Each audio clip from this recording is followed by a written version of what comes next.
E aí galera, tudo bem com vocês? Como os mutantes estão muito em alta por conta da série na Disney Plus e o filme novo do Deadpool chegando, não tem como a gente não falar sobre um mutante. E hoje eu vou contar pra vocês a origem e a história do grande Cable, o Nathan Christopher Charles Summers. E a propósito, se vocês quiserem que eu conte a origem de algum outro personagem dos X-Men ou de alguma outra equipe da Marvel ou até da DC, deixa nos comentários qual o personagem que você quer que eu faça um vídeo sobre ele, tá bem? E também eu queria pedir para vocês uma meta de like nesse vídeo. Como esse tipo de conteúdo dá muito trabalho para fazer, se vocês deixarem um like eu vou ficar muito agradecido e talvez o vídeo seja enviado para mais pessoas. Então a meta desse vídeo é 10 likes, tá bom? Bom, vamos começar pela origem, até porque o destino do Nathan Christopher Charles Summers já estava planejado antes mesmo dos seus pais sequer terem se conhecido. O geneticista, o Senhor Sinistro, descobriu que uma união entre os X-Men Scott Summers, que é o Ciclope, e a Jean Grey, ia produzir um poderoso mutante geneticamente superior, e o Sinistro esperava poder controlar esse tal mutante e usar ele para poder derrotar o adversário imortal Apocalipse. E nessa época, a forma e consciência da Jean Grey foi substituída pela entidade cósmica Força Fênix, enquanto ela era curada de um envenenamento por radiação em um casulo no fundo da Baía da Jamaica. O Sinistro criou um clone da Jean e chamou de Madeline Prior. O plano do Sinistro era produzir a criança, e ele precisava da união da Madeline e do Scott. O Sinistro considerou o clone dele uma falha, até que uma faísca da Força Fênix concedeu a Madeline uma força de vida e algumas das memórias da Jean Grey. E o Sinistro então criou um passado falso para ela e arranjou para que ela se encontrasse com o Scott. Quando eles se encontraram, o Scott se sentiu imediatamente atraído pela Madeline, já que ela se parecia muito com o verdadeiro amor dele, a Jean. E eles rapidamente se casaram e a Madeline mais tarde ficou grávida e teve um filho, a quem ela chamou de Nathan Christopher Charles Summers. Nathan, de uma sugestão plantada pelo Senhor Sinistro na Madeline, Christopher a partir do pai do Scott e Charles a partir da figura paterna do Scott. E na infância do Cable, a meia-irmã adolescente de uma realidade alternativa do bebê Nathan, a Rachel Summers, criou um elo psíquico com ele, prometendo proteger ele e sempre estar ali por ele. Após perder a liderança dos X-Men, o Scott se aposentou da equipe e juntos ele e a Madeline cuidaram da criança em Anchorage, no Alasca. Ao longo do tempo, o casamento do Scott e a Madeline começou a ter problemas. A Madeline se ressentia do fato do Scott raramente estar em casa. Ele continuava a sentir falta da Jean. Tudo piorou quando a Jean foi descoberta viva. O Scott deixou o pequeno Nathan e a Madeline para se reunir com a Jean e os outros membros fundadores dos X-Men em Nova York para formar um novo time chamado X-Factor. Ouvindo sobre o retorno da Jean, o Senhor Sinistro enviou seus carrascos para poder capturar o Nathan e matar a Madeline antes que ela pudesse ser exposta como um clone. E a Madeline sobreviveu e foi até os X-Men para receber ajuda, enquanto o Sinistro levou o Nathan para o seu laboratório secreto escondido sobre o lar estadual para crianças abandonadas, o orfanato em Nebraska, onde o pai do Nathan havia morado quando criança. E lá o Sinistro realizou experiências com o Nathan, e o Sinistro foi minucioso e apagou todos os registros do Nathan e da Madeline da existência. E quando Scott retornou mais tarde ao Alasca para se reconciliar com a sua família, não havia nenhum vestígio deles, exceto por um brinquedo do bebê que ele encontrou deixado para trás. O Scott acreditava que a Madeline havia se afastado com o bebê. Enquanto ficava com os X-Men, a Madeline descobriu a razão por que o Scott havia abandonado e lentamente começou a perder o controle para o lado sombrio da sua personagem. A Madeline concordou em ajudar os demônios a criar uma ligação entre a dimensão infestada de demônios, o Limbo, e a Terra, em troca do bebê Nathan. A Madeline tornou-se ciente dos seus poderes e começou a se chamar de Rainha dos Doentes.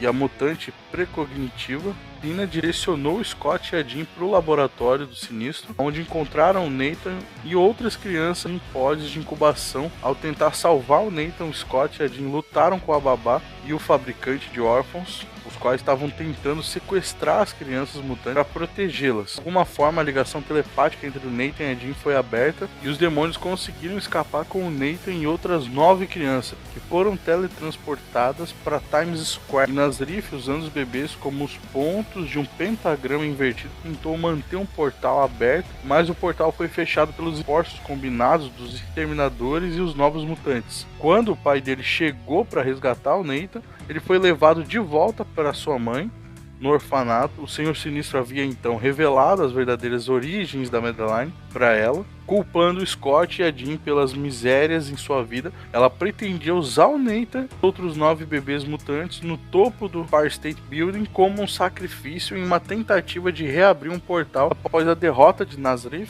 a rainha dos duendes trancou a si mesma, o Nathan e a Jean dentro de uma barreira psíquica. Madeline se matou e prendeu a Jean em um vínculo mental, esperando que isso a levasse junto com ela. Mas a Jean reintegrou as partes da sua força vital que havia ido da Força Fênix para Madeline, e ao fazer isso a Jean recebeu as memórias da Madeline, incluindo as memórias de ter cuidado do jovem Nathan. Nathan foi levado para a nave celestial consciente da X-Factor, onde ele ficou com o Scott e a Jean, e o Scott decidiu levar o Nathan com ele em suas missões, e os poderes mutantes do Nathan começaram a se manifestar, podendo formar uma bolha telecinética protetora em torno de si mesmo. Enquanto isso, o misterioso Cable assumiu o comando dos novos mutantes sem que o Scott e a Jean soubessem que o Cable era na verdade o Nathan, adulto que voltou de um futuro distante, paradoxalmente, para viver naquele tempo como uma criança e um adulto ao mesmo tempo. Então, para vocês que não entenderam muito bem, nesse mesmo tempo tinha tanto o Nathan bebê quanto o Nathan Cable. Depois de um tempo, os Cavaleiros da Tempestade sequestraram o Nathan e levaram ele para a base do Apocalipse na área azul da Lua. Antes do Nathan poder ser resgatado pela X-Factor, o Apocalipse infectou ele com um vírus tecno-orgânico que estava espalhando rapidamente metal líquido e aço orgânico através do seu corpo,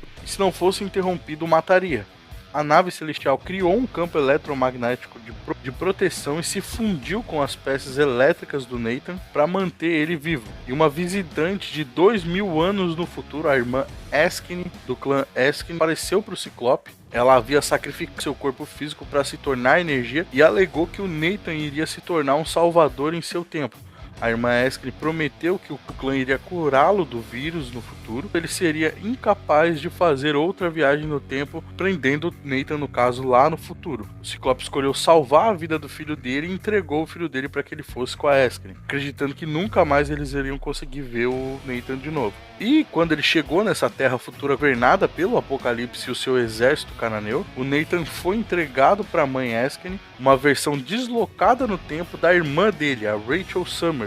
E o clã Eskine idolatrou o Nathan como se ele fosse profetizar o Dayspring e Eskine's Son, ou filho de Eskine. E a mãe Eskine colocou o Nathan em um berço de incubação para preservar a vida dele, mas o vírus havia progredido muito longe. A única coisa que mantinha a criança viva era a fusão com a nave.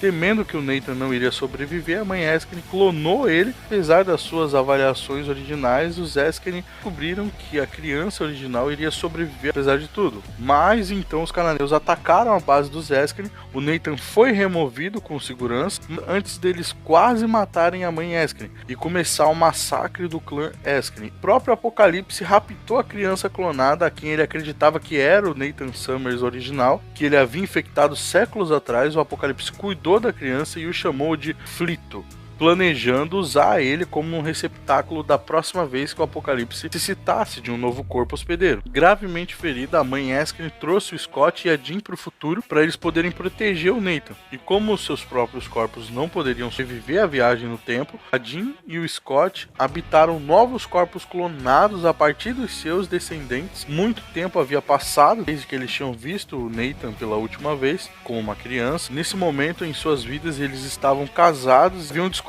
já que o Cable era o Nathan do futuro e começaram a consertar o seu relacionamento com ele. Para vocês entenderem, como a mãe Eskine estava muito ferida, ela trouxe o Scott e a Jean para o futuro para poderem proteger o Nathan. E nesse ponto da história, eles já tinham descoberto lá atrás que o Cable, que lutava ao lado deles, era o Nathan do futuro. O prelado de Apocalipse, Tivaire, capturou o verdadeiro Nathan. O Scott, a Jean e a mãe Eskine conseguiram catar o Nathan, mas Tivaire feriu gravemente a mãe Eskine, deixando-a em coma. Sob os disfarces de Reed e Slim Dayspring, a Jean e o Scott cuidaram do Nathan juntos, enquanto a Rachel estava em coma, mantida viva por máquinas. E a Jean e o Ciclope nunca contaram pro Nathan a verdadeira origem deles e a verdadeira origem dele. Nunca se hospedavam no mesmo lugar por muito tempo. Eles começaram a treinar o Nathan na esperança de que ele se tornaria o Cable, eventualmente cumprisse o destino dele, derrotando o Apocalipse e o vírus tecnológico já havia se espalhado para o lado esquerdo do corpo do Nathan, dando a ele uma aparência cibernética. Reed ensinou o Nathan a usar suas habilidades telecinéticas para poder conter os efeitos do vírus e para mascarar a presença telepaticamente dele.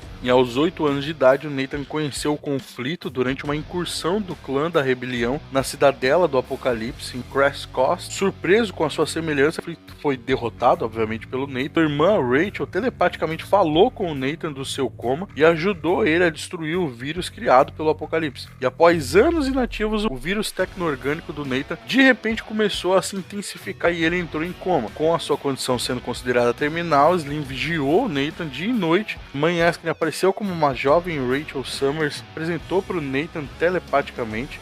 A Rachel explicou para ele que ele era potencialmente o mais poderoso mutante que já existiu e que se ele sacrificasse o uso máximo da sua telecinese diariamente, ele poderia conter o vírus. Depois de um tempo, quando o Apocalipse estava pronto para fazer do conflito o seu novo hospedeiro, Reed, Slim e o Nathan estavam lá para poder deter o Apocalipse. O Apocalipse viu através dos seus corpos físicos e os reconheceu como seus antigos adversários, o Cable, a Jean Grey e o Ciclope. Depois do Nathan, Reed e Slim atacarem o Apocalipse, Tivari, estando desiludido, traiu o mestre dele, traindo ele, e o Slim ordenou que o Nathan interrompesse quaisquer ligações telepáticas entre o Apocalipse e o conflito, aparentemente matando o Apocalipse naquele momento.